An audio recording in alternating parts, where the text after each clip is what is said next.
a brief, yeah, now got it.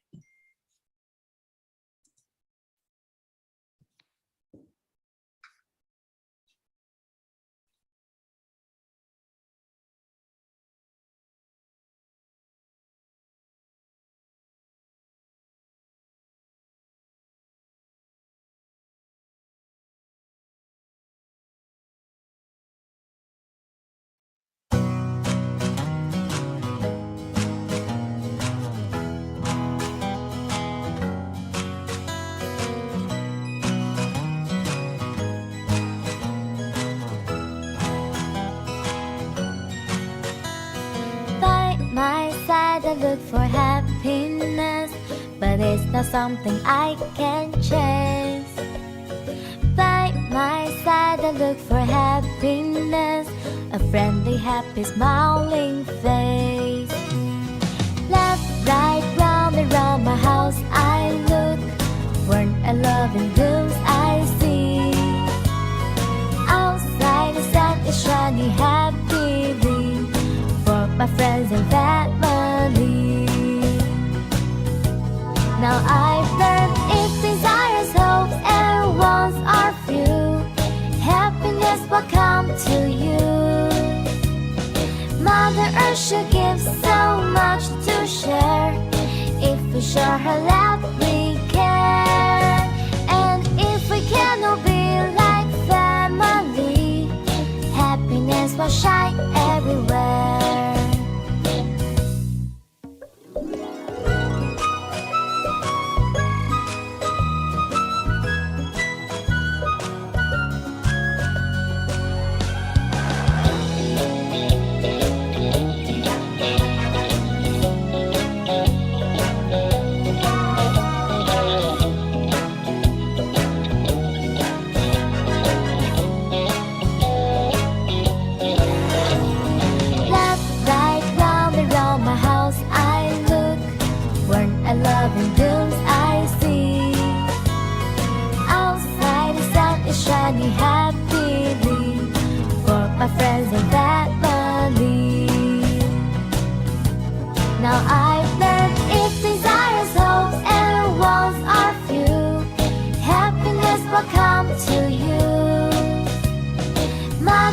Should give so much to share, if we show her love we care.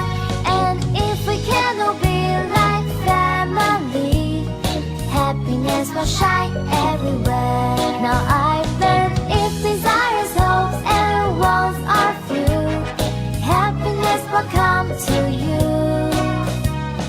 Mother Earth should give so much to share, if we show her love we care. And if we can all be like family, happiness will shine everywhere.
曾为艰辛而停留，不曾为命运而低头，只因我已化身千手里，为了奉献而婆娑。看那生命的缺陷，演出无憾的完美，舞着柔软的勇气，绽放大爱的力量。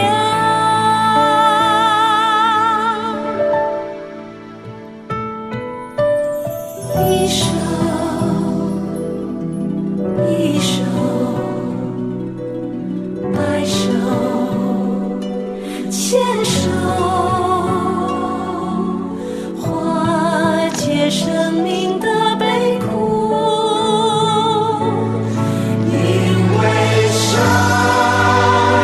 让生命美丽，因为爱让生命延续，因为慈悲让生命宽阔，因为感恩让生命欢喜。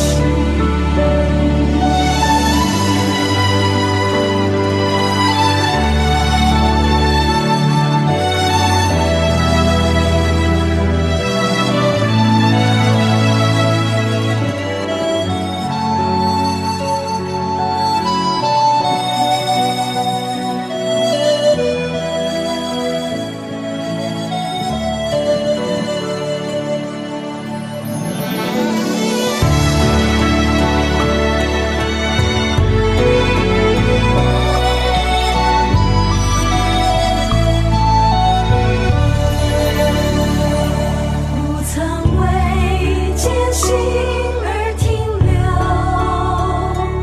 不曾为命运而低头，只因我已化身千手里，为了奉献而婆娑。看那生命的缺陷，演出无憾的完美，舞着柔软的勇气，绽放大爱的力量。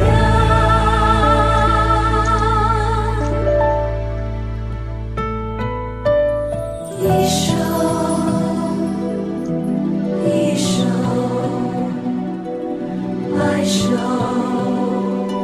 牵手，化解生命的悲苦。因为神让生命美丽，因为爱让生命延续，因为慈悲让生命宽阔，因为感恩让生命欢喜，因为善让生命美丽，因为爱让生命延续，因为慈悲让生命宽阔，因为感恩让生命欢喜。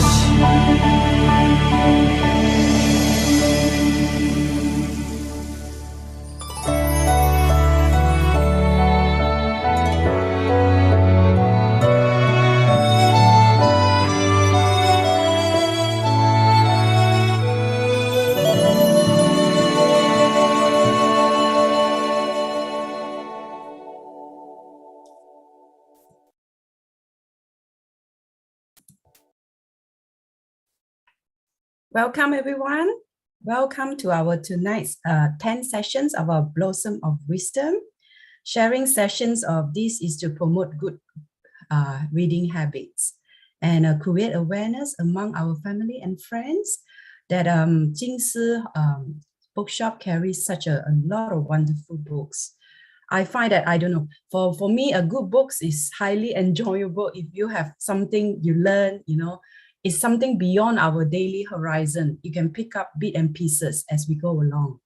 And tonight we are very honored and very happy to have Sister Peng to share with us a book called Friends from Afar.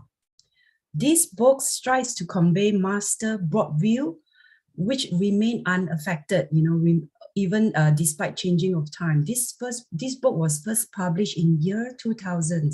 Subsequently, after 15 years, in 2015, the English versions of this book was published. And this book is talk about, you know, a lot of conversations from friends and visitor that pay visit to Master, and a compilation of the interviews as well as the conversations by Master. And without further delay, please welcome our beloved Sister Peng to share with us her wisdom tonight.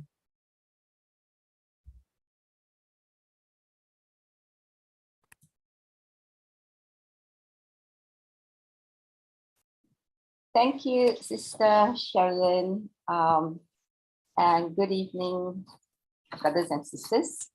Thanking you all for taking time to listen to my sharing of this book, yeah, Friends from Afar. Like Sister Sherilyn said, this book was actually first published in Mandarin in year 2000, and it was only in 2015 that the English translation was made available. So I read this book about 5 years ago, and I really enjoyed them. I really loved them. It is a compilation of conversations that Master Zhen Yan had with many renowned visitors, including the late Venerable Thich Nhat Hanh. I will share, you know, the questions that he asked, and these actually conversations provide me actually much insight to Master's wisdom on a wide variety of subjects, ranging from not just religion, but education, medicine, literature, etc. There are many interesting questions and answers. Some of them are pretty hilarious, I thought, yeah. And this actually gave me much understanding of Master's views and her thinking, and also better appreciate the depth of her vows and aspiration. Some of the answers for some sisters or brothers who have been in City long enough, you might have already heard about them, but I thought I wanted to highlight it because of the beautiful way that Master put forth those answers. The book is about 300 over pages long. So what I did tonight was that I've grouped them into 5 sections. The first is Master's calling and her vows. The second is religion, spirituality, and spiritual cultivation. Is it a myth or a science? And third is Tzu Chi's success. Fourth is love as clear as water. And the last is education, culture, and trend. So now let us go to the next. For those of you who have heard Sisters Effie's sharing on the book, Master of Love and Mercy, would have known that actually Master Zhen Yan ran away from home twice. The first time when she ran away, she was found by her mother, and reluctantly she followed her home. But even though she was at home, she felt very restless, and she had many questions that she was looking for answers. And one of those questions was, what kind of woman is the most blessed? So she asked this to the head nun of the Temple of Compassionate Cloud. And she was told that one who carry her grocery basket confidently. So Master was very puzzled, but she was told to go home and think about the reason why. So the next day, while she was on her grocery shopping, accidentally she dropped her purse, and while she was picking up her coins, then she had a realization that, and she ran back to the temple and she told the head nun, is it one who is in charge of her household and its finance? And the answer was yes, that's the correct answer. And Master thought that that is such a sad answer, because if a woman considers herself blessed when she is merely in charge of one household, then she has too low an opinion of herself. Why? Because that is such a limited scope, no matter how devoted she is to the family. And Master said, women can be tough and strong too, to carry the basket for the world. So therefore, it was not surprising that she ran away from home the second time, and she vowed never to live a mundane life. So more than 50 years ago, Master was already a promoter of diversity and equality. And for those of you who know Tzu Chi, it started with a following of 30 housewives and 6 disciples. They're all ladies. So has it been 30 businessmen, Tzu Chi will probably be not what it is today. So what is important here is that more than the Dharma that Master is giving us, she has also role model to us in how we must not think so little of ourselves. We are much more resilient and stronger than what we often perceive ourselves to be. And this is the kind of obstruction that we must overcome to live a purposeful life with limitless boundaries to do good. So for those of you who have met Master, you know that she is very petite, but her strength is as strong as diamond, but also she is as gentle as silk.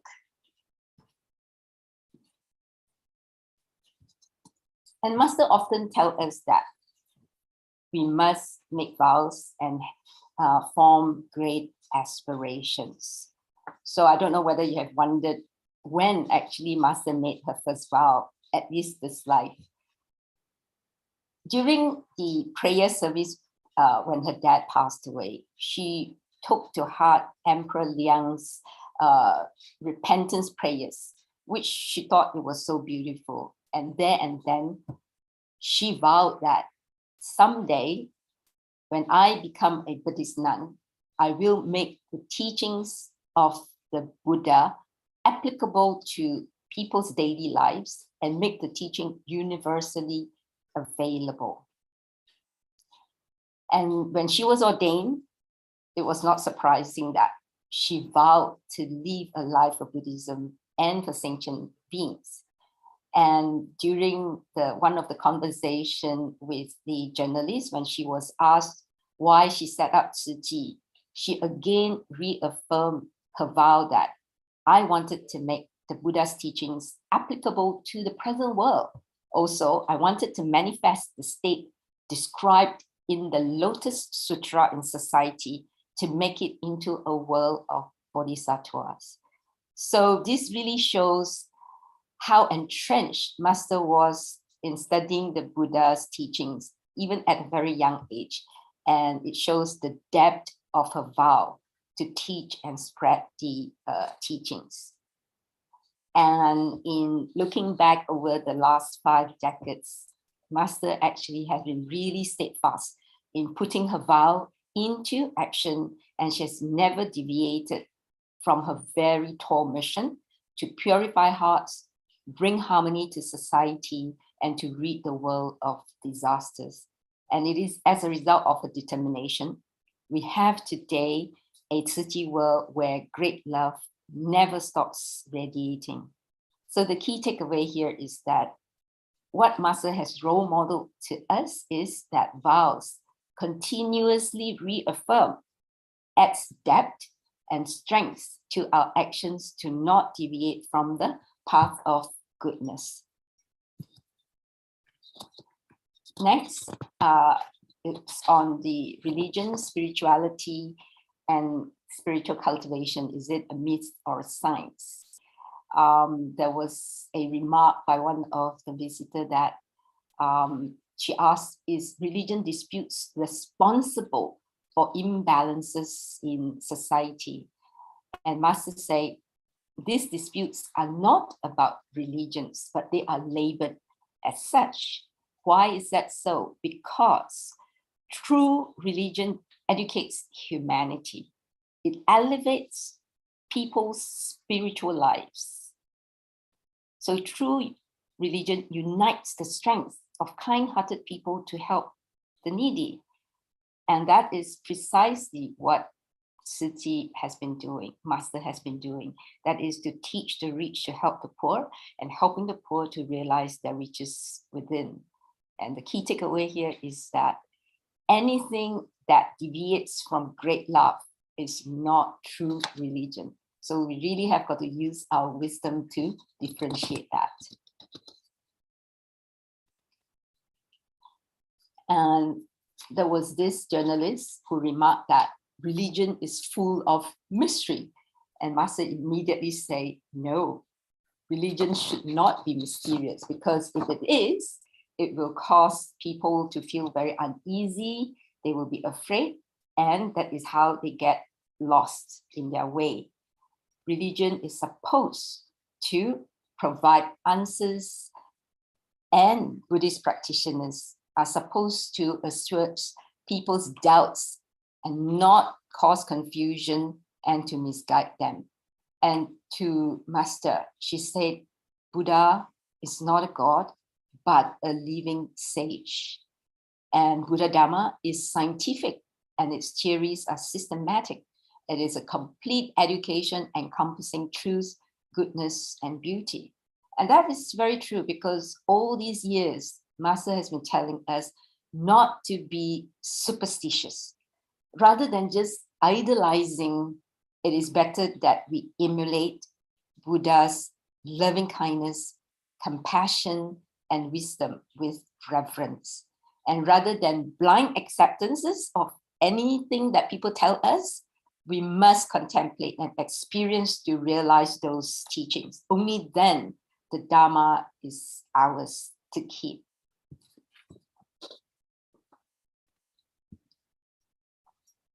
And there was this one professor who asked Master, what is your opinion on the different sects of Buddhism? And Master said, sects may sound very exclusive to someone. Actually, Buddha Dharma is so vast and it cannot be learned in just one lifetime. Therefore, different sects is not meant to be discriminating, but it is to enable followers to choose the method of practice that most resonate with them.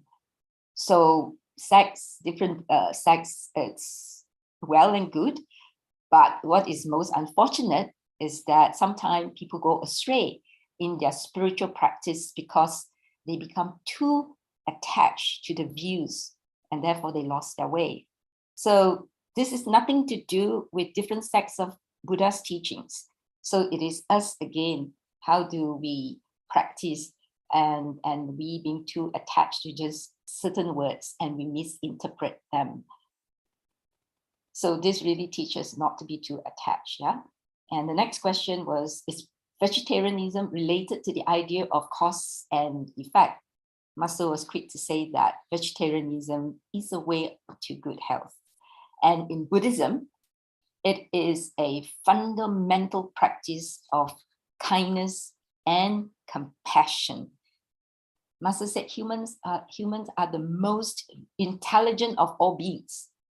So a vegetarian diet basically symbolizes our mercy for all sentient beings. And when you can't bear to eat the flesh of other beings, Master said you have come to love every sentient being.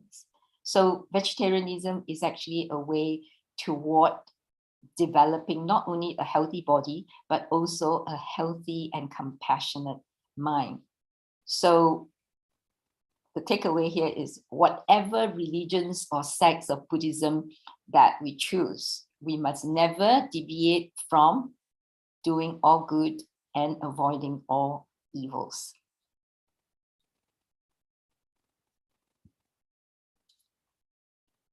There was this journalist, she said that she has met many Dharma masters, and many of them say that it is the practice is to focus in making our next life better. And therefore she asked Master, isn't that overlooking the present? Which is a very relevant question. And Master said, every moment, the previous and the next, in the past, is the present, and the future. So lifetime refers to a period, and it doesn't necessarily have to do with birth and death. The past, present, and the future doesn't only mean end of this life and the beginning of the next life. So what is most important is actually do one's best in the present, and we shouldn't keep analyzing past causes or future events. And if we are really concerned about the future, then it is better that we do everything we can right now to form good relationships. So what is important here is for us to know that we do good deeds, not for a better next life, but for a present peace of mind. So the more peaceful you want, the more we should seize the opportunity to do good. I think that is really something that is so easy to remember. And I like this question, it's quite humorous. Do you believe in end of the world? And Master's answer to that is the world can end any day because life is impermanent. Tomorrow may not come. And what is most important to know is that the state of the world is actually determined by human minds. Human can enrich the world and advance civilization. Likewise, humans can destroy the world and bring the end of days. And it all depends on human minds. Look at what is happening to Ukraine and Russia. So the real question here is not whether we believe in the end of the world, it's whether we can live a proactive life by becoming aware of life's impermanence and therefore live life to its fullest, but by adding meaning to other people's lives. So I think that is, again, something that we have got to remember. Life is impermanent.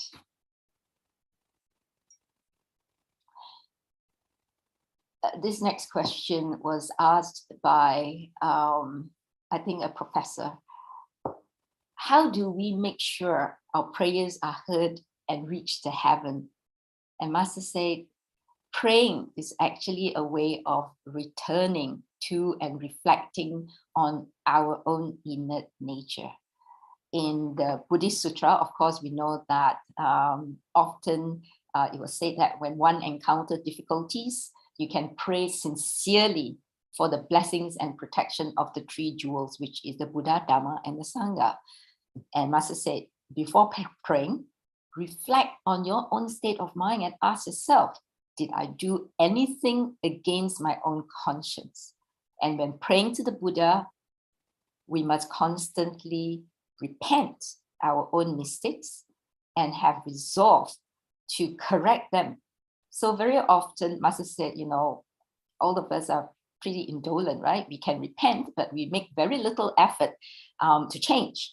And therefore, it's really bizarre that we keep doing the things the same way, but keep expecting a different result or a better result. So the bottom line is that we have to help ourselves. The path is all laid out for us, but only we and we alone can bring ourselves to walk the path. So we have to change our character and plant good causes for positive conditions. So you don't like what is happening around you, you have to change yourselves. and you don't like the people around you, you have to change yourself. It's not easy, but this is something that we have to keep, reminding ourselves. And this is something that I think a lot of brothers and sisters who've met Master can resonate with. This one teacher, she asked Master, I don't know why, but I couldn't help becoming teary the moment I saw you. When I read this, it reminded me of my own experience. There was once I was very fortunate to come very, close face to face with Master. And I thought I had a lot of things that I wanted to say to her, but all the words were caught here. It couldn't come out. And I found myself actually, started to tear.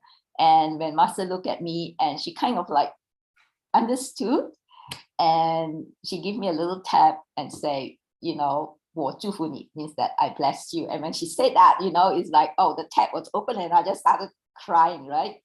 And here Master explained why, we have this kind of emotion when we see her. She said, maybe it's because you can feel my sincerity and I can feel yours. Faith, honesty, sincerity, and integrity are the motto of my life. You came here with sincerity in your heart, and that sincerity can dissolve all differences and close all gaps between people. And that is why when we meet, we are naturally moved to tears. So that is the explanation why, we all get so emotional when we meet up with Master. The next section is on Tzu Chi's success. Very often people always ask Master, what is your secret to Tzu Chi's success? And this statement is really profound. No secret, only unshakable belief that there is love in everyone's heart. And this is so true, right? In every fundraising for disaster victims, there are so many sincere and loving people who are willing to come forward and donate and to help.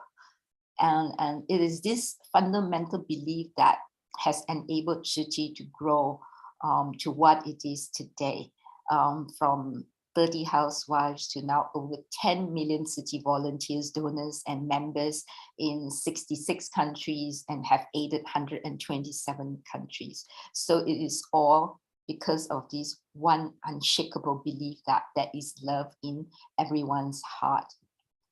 And on this question of how do you keep up your strengths and motivation, Master said, in this infinite space and time, the suffering of sentient beings is endless. Thus, there is no limit for spirituality. So what is keeping her motivated is the increasing number of suffering beings. So Master is always keeping sentient beings in her heart and in her mind. So, and she can't bear to see suffering beings. And that is her motivation. It's her compassion for suffering beings that is keeping her motivated. And she said that as long as we walk forward without constantly looking back and take each step steadily without setting too distant goals, then we will eventually reach our destination. So the takeaway here is that do not set a goal for yourself to fail. Be realistic and take joy in every baby step that we take. What is most important is we head in the right direction at a pace that we do not falter. I think that is the key takeaway here in this question and answer. And this is also one question that you often hear. Why is that Tzu Chi can make many things happen that Taiwan government could not do? And I won't, limit to Taiwan government, is every other government. Look at the Malaysian government, look at Solidarity Fund. I've been asked, with 35 million that we raised, we have, distributed aids to, almost 60 hospitals, and we have saved so many lives. What happens to the billions that the government has, right? So Master's answer to this kind of question is that it is because of the image of sincerity, integrity, faith, and steadfastness that Tzu Chi has established over the years. So Tzu Chi has earn a lot of trust and not a lot of money. People are willing to donate to Tzuchi's causes and projects in society because they trust Tzuchi. And such trust and acknowledgement make us even more vigilant and dutiful in carrying out our responsibility and doing good deed. So, and that is how Tzuchi can get better and better, going a step further each time in each disaster. And now, like I said earlier, we have aided 127 countries. And the latest addition was actually Tonga, following the recent earthquake. And what is more importantly, Master pointed out that Tzuchi initiate projects because people need it. It's not that we have money waiting for us to spend. So she cannot stand to see these important causes left neglected. So through my own observation in fundraising is that people donate and support Tzuchi because they resonate with Master's compassion and they trust Master's wisdom in doing the right things. And they are also, of course, very taken in and inspired by the continuous commitments of Tzuchi volunteers. And the next question is, what is your opinion on criticism against Tzuchi's relief effort in China? And I really like this answer. Master said, I'm sad, but I will not complain. If I mind criticism, I might as well not do it at all. I mean, that is so true. There are always two opposite sides to each issue. We cannot expect people to always go along with what we do. But Master said, for those who do not want to help us, we respect their decisions because their karmic affinity with us hasn't ripened. What we need to do is actually work harder to awaken love, to reconcile animosity with love, and allow love to become a bridge for people. And more importantly, she said, we must empathize because people who always see things in the negative way, they will not be happy. And people who are unforgiving, they suffer. So we must empathize with them because our society today is suffering from a love deficiency syndrome. So instead of senseless rebuttal, we should actually respond with kindness and more love. So I think this is so true with everything that is happening around us. And we must really believe in causes and conditions. Then we can become more understanding and accommodating of those who oppose us. Master said we must have a clear goals in reaching out to help the sufferings, and we must actually be very, very steadfast. There are many compassionate people who want to help us. And this is the key, right? In everything that we do, we constantly worry about the 1-2% who will criticize us, who will oppose us, and forgetting that we actually have the support and strength from the 98% or the 99% of the people who wants to do good as well. So when it is right, just do it and don't have to worry. Like Master said, if she mind criticism, she might as well not do it at all. Because no one is going to agree with us 100%. And that is not what we should expect anyway. I mentioned earlier that the late Venerable Thich Nhat Hanh had actually visited Master. He was in his 70s then. He was invited to Jing Si Abbot as he expressed his wish to visit the Mother Teresa of Taiwan. And he remarked that when he saw Master, he said, when I arrived at Tzuchi, I felt like I had come home and all of you were my family, right? And Master's response was, I have always admired Mother Teresa, and I will follow her example and work harder. And in fact, Mother Teresa did actually express her wish to meet up with Master if she visited Taiwan, but unfortunately she didn't make that trip, and they never met. And Venerable Thich Nhat Hanh asked Master, what method do you use to unite people and guide them to work in harmony? And Master said, I have no particular method. I seize the smallest opportunities to maintain and carry out my original vow. And I have discovered that everyone has a loving heart. So what she did is she called upon that love and unite everyone's kindness.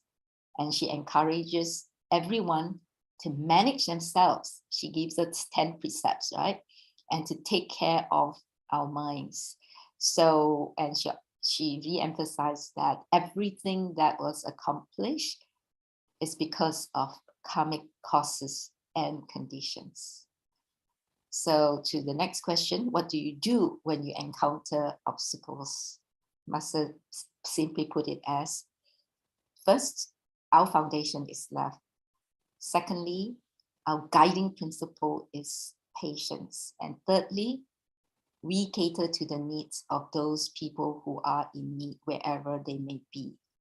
So this is telling us that charity work must be done with lots of love and patience in order to overcome any obstacles. Next section is love as clear as water. This one professor says, everyone likes to be surrounded by successful people. Ordinary people are often easily forgotten. And the answer that was given by Master is really profound and got me thinking really, really hard. She said, in our modern society today, if everyone could be content and at ease with what is ordinary, that would be great blessing. And that it has got such deep meaning in it. It's telling us that be the ordinary and do the extraordinary. Do not be envious of others. Believe in causes and conditions and work hard to actually define our own success within our capabilities or capacities. And if you look around in this Saha world, all of us are ordinary beings. We are all unenlightened beings. So instead of comparing and differentiating, we should focus on what we can do with our ordinary self. So turn the ordinary into extraordinary by doing good. And next is, a lot of non-Buddhists, when they meet Master or even when they come and visit Jingsi Tang here, they will always declare first, I am a Christian or I'm a Buddhist, I'm Muslim, right? And I like what Master said to them. I'm not concerned about you being a Christian. I'm only worried whether you truly and completely believe in your faith, because virtuous religions accommodate one another. And that is, it's so very, very true.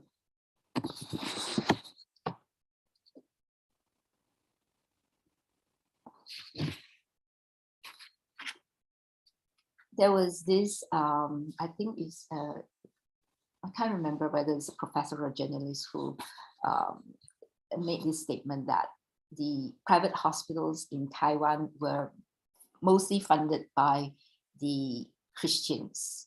And Tzu Chi Hospital was the first modern Buddhist hospital. And Master said, being the first is never my goal. My motivation to build Tzu Chi Hospital, as we all know, was also inspired by the Christian spirit. Many of us have heard the story about the pool of blood, but I don't think many of us actually heard this other story about this Dr. Lansborough and his wife. When Master was very, very young, she heard of this doctor Landsborough and the wife in one hospital in Changhua, somewhere in Taiwan. And what she heard was that in order to treat a child that was badly scalded, Mrs. Landsborough donated her own skin so that Dr. Landsborough could do the skin graft. And this probably happened more than 50, 60 years ago, and which touched Master very, very deeply. Well, this spirit or the virtue of sacrificing oneself to save others had made a very great and deep impression on Master, and it has inspired her. And in fact, you know, this is one of the reason why she wanted to build City Hospital, and also build the school, the nursing school, and eventually our university for the doctors. Yeah. Next is on education, culture, and trend. This one teacher said, the future of the environment is closely linked to education. How should we educate people? Master said, people often think that education is only about academics, but every day is like a book. Everyone is a chapter in the book, and the universe is the classroom. Our ideas is actually our life experiences. It's not some theories out of from the book. So what is important today is that the education is not just an issue merely for the teachers, but also for the whole of society to solve. And she has this message for the parents. Loving your children does not mean giving them unlimited freedom. What we should give them is responsibility according to their ages, right?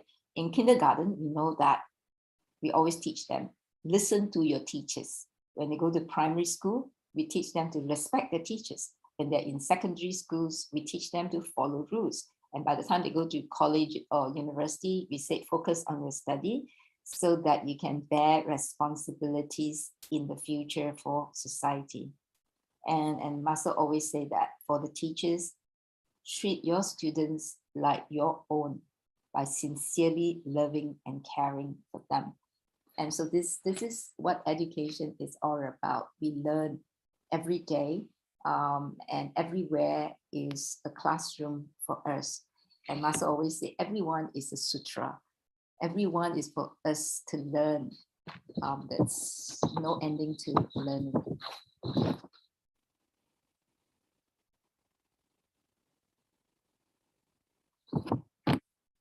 Next is, why did you choose a spiritual practice that engages with worldly matters?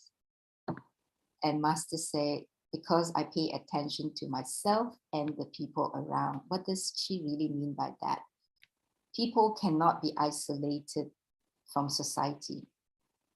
We all hear this statement, you know, or this phrase, no man is an island.